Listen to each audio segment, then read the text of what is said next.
노후의 세계는 우리가 아직 가보지 못한 설레는 여행지와 같다.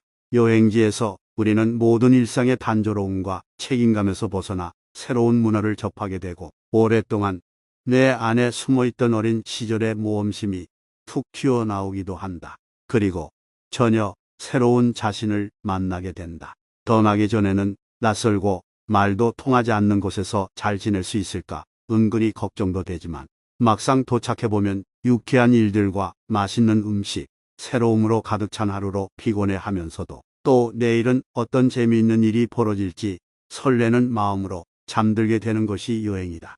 우리 인생에서 50세 이후가 그렇다. 그래서 나이 드는 것을 두려워할 필요도 겁내할 필요도 없다. 더구나 60 이후부터는 적어도 10년간은 지속될 인생의 최고 황금기까지 기다리고 있으니 설레이지 않을래야 않을 수가 없다. 기대에 맞지 않던 여행길이 고통이 되지 않기 위해서는 출발 전부터 준비가 철저해야 한다. 심리학 박사들이 공통적으로 얘기하는 50 이후 노후의 시간을 럭셔리하고 여유롭게 보내는 사람들에게 4가지 비법이 있다고 한다. 첫 번째, 인생을 단순하게 만든다. 인생을 단순하게 만드는 첫 번째 방법은 울고 짜고 헐뜯고 핥히는 그런 부정적인 인간관계를 정리하는 것이다. 만나서 얼굴을 대면하는 것도 아니라 연락만 주고받는 것으로도 내 마음에 잔뜩 먹구름이 끼게 만드는 사람이 있다.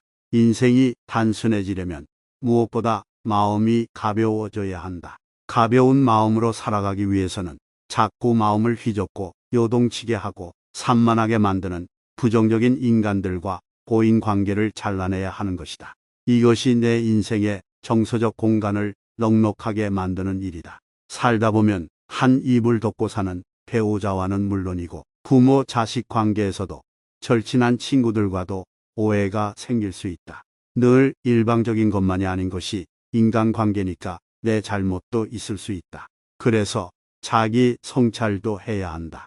사과해서 풀 수 있는 문제를 괜한 자존심으로 서로의 마음에 묵혀두는 것은 바람직하지 않다. 사과할 일 있으면 잘못을 인정하고 진심으로 사과해야 한다. 그리고 무엇보다 중요한 것은 사과하고 내 마음이 편하다고 다 끝난 게 아니다. 사과한 이후에 진정성이 느껴질 수 있도록 일관된 행동이 더 중요하다. 그리고 이제 부정적인 인간관계를 정리해서 정서적 공간을 넓혔다면 쓰지 않고 또 앞으로 쓸 일도 없는 묵은 물건들을 유품 정리하는 수준으로 다 정리해서 물리적 공간을 넓고 단순하게 만들어야 한다. 두 번째, 친구를 적극적으로 찾아 나선다.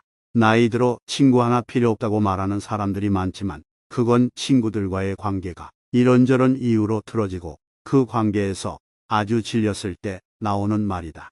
이건 마치 결혼 생활에 아주 학을 떼고 배우자와 갈라선 사람이 결혼은 우리 인생에 절대 필요 없다고 말하는 것과 같은 이치라 할 수 있다. 자신의 아픈 경험이 너무 크고 깊었기 때문에 충분히 그럴 수 있다. 물론 아무도 없이 혼자서도 색다르고 멋진 인생을 살 수도 있다. 하지만 친구가 필요한 사람의 유형도 있다.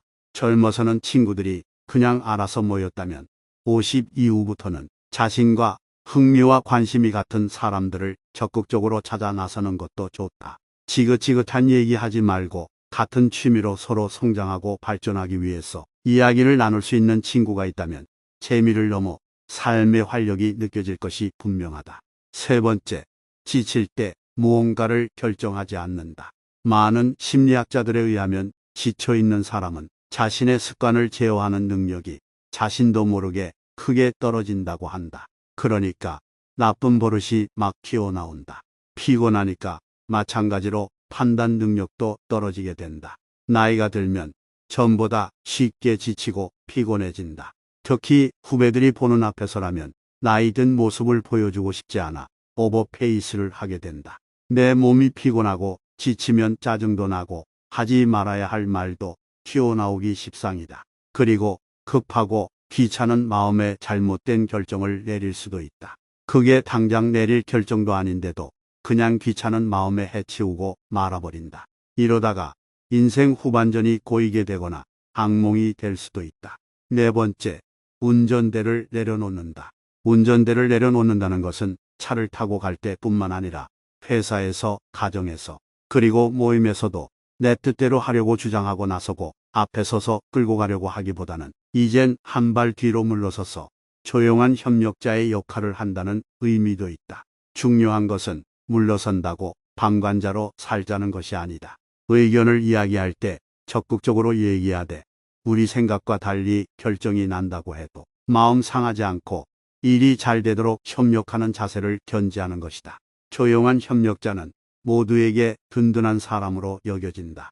진정한 어른이 할 일이다. 노후의 시간이 여유롭게 되려면 많이 가져야 하는 것이 아니라 반대로 비워야 하고 내려놔야 한다. 근데 그게 말처럼 쉽지는 않지만 그만큼 좋은 인품을 만든다 생각하고 노력하고 또 노력해야 한다. 다른 것도 아니고 우리 인생이 편안해지고 여유로워지면 못할 게 없다. 영상을 보신 모든 분들이 여유롭고 행복한 하루가 되시길 진심으로 바라겠습니다.